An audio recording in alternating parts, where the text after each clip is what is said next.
প্রিয় দর্শকবৃন্দু, আসসালামু আলাইকুম। আমি এখন দাঁড়িয়ে আছি গাইবান্ধার কামারজানি ঘাটে। আমার সামনে আপনারা দেখতেছেন ফ্রেন্ডশিপ সেন্টার হাসপাতাল। এটি ভাসমান হাসপাতাল। এটি ফ্রেন্ডশিপ যে কোম্পানি, ওনাদের একটি সহযোগী প্রতিষ্ঠান হাসপাতাল। এখানে যারা নদী তীরে থাকে ওইসব লোকদের আসলে ওনারা চিকিৎসা দিয়ে থাকে।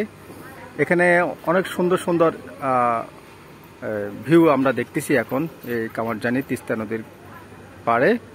এখানে আমরা দেখতেছি অসংখ্য রোগী আসলে সিরিয়ালে বসে আছেন, ভিতরে ডাক্তার দেখাবেন এবং অনেকেই ভিতরে আছে। এই হচ্ছে ওনাদের যাওয়ার পথ। এটা বাঁশ এবং কাঠ দিয়ে আসলে সাঁকো তৈরি করেছেন এবং একটি নৌকাও আছে। পাশে একটি রণতরীও আসলে তৈরি করতেছে ওনারা রোগীদের জন্য বা ডাক্তাররা থাকার জন্য। তো এখানে আপনারা যে পাইবেন সেটা হচ্ছে চিকিৎসা পাবেন, সেটা হচ্ছে visceral surgery, hernia, hydrocele tumour, বড় এবং ছোটদের অপারেশন করা হয়।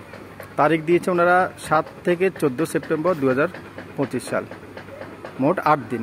আপনারা যারা গাইবান্ধার আছেন এবং বিভিন্ন রোগে ভুগতেছেন, ওনারা ইচ্ছা করলে এই কামারজানি ভাসমান হাসপাতালে আসতে পারেন। এখানে বিদেশি দেশ এবং বিদেশি চিকিৎসক দিয়ে কিন্তু আসলে চিকিৎসা হয়, খুবই সুন্দর চিকিৎসা হয়। আপনারা আসতে পারেন গাইবান্ধা থেকে যারা আসেন কামারজানি এই ফ্রেন্ডশিপ হসপিটাল চলে আসেন কামারজানি ঘাটে।